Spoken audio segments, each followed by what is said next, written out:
Shalom Bapak Ibu Saudara, apa kabar? Saya percaya Anda semua ada dalam perlindungan Tuhan dan dalam kebaikan Tuhan. Situasi hari ini apapun yang saudara alami, percayalah bahwa Anda nggak pernah sendiri, Tuhan bersama dengan kita semua.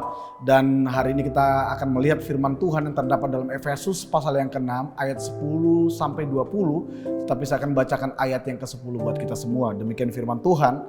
Akhirnya hendaklah kamu kuat di dalam Tuhan, di dalam kekuatan kuasanya. Paulus kemudian memberikan kesimpulan dalam suratnya kepada jemaat di Efesus bahwa akhir dari semuanya adalah kita perlu kuat di dalam Tuhan supaya kemudian kita dapat memenangkan semua pergumulan, semua persoalan, semua yang mungkin keadaan-keadaan yang sulit yang kita alami dan semua pertempuran kita akan menangkan waktu saya dan saudara kuat di dalam Tuhan. Saya nggak mengerti apa yang bikin saudara hari ini menjadi lemah. Mungkin saudara sedang mengalami mungkin pergumulan yang berat ataupun saudara menghadapi situasi-situasi yang tidak mudah sehingga saudara menjadi lemah. Oleh karenanya hari ini firman Tuhan datang kepada kita, jadilah kuat di dalam Tuhan dan di dalam kekuatan kuasanya. Kenapa kita perlu kuat? Karena memang firman Tuhan berkata bahwa kita ini punya musuh. Sebab musuh kita atau perjuangan kita bukanlah melawan darah dan daging, bukan melawan saudara-saudara kita,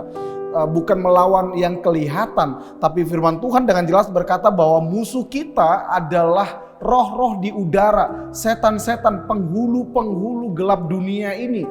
Itulah yang menjadi musuh kita. Iblis adalah musuh kita. Dan kalau kita nggak kuat, musuh kita ini akan berusaha untuk mengalahkan kita, melemahkan kita, mengintimidasi kita, menipu kita, bahkan menakut-nakuti kita. Supaya tujuannya iman kita jadi lemah, kita jadi tidak berdaya, dan kemudian kita akan gampang untuk dikalahkan. Itu sebabnya Paulus memberikan kesimpulan dalam Efesus pasal yang ke-6 ini. Dia berkata kepada jemaat di Efesus, akhirnya hendaklah kamu kuat di dalam Tuhan dan di dalam kuat kuasanya.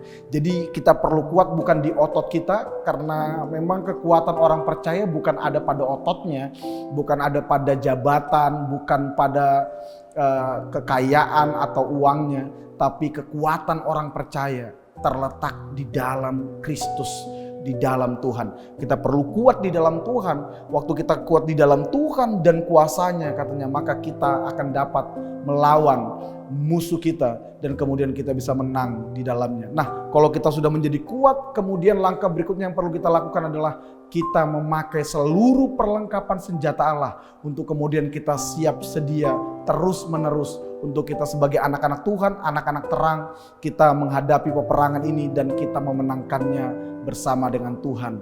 Jangan biarkan iblis mengalahkan saudara karena saudara lemah, tapi kalahkan iblis dengan kuat kuasa Tuhan karena engkau kuat di dalam Tuhan.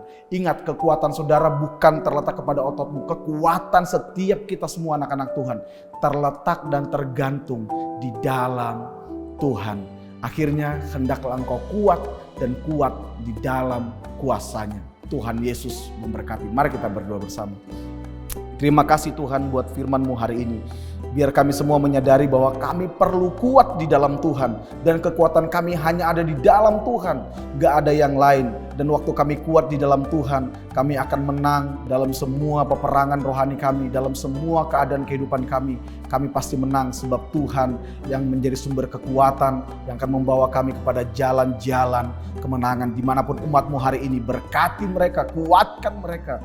Untuk mereka terus bisa menang bersama dengan Engkau. Di dalam nama Tuhan Yesus Kristus kami sudah berdoa. Amin. Kalau engkau kuat di dalam Tuhan, percayalah engkau pasti menang di dalam pergumulan, di dalam kehidupan. Tuhan Yesus memberkati.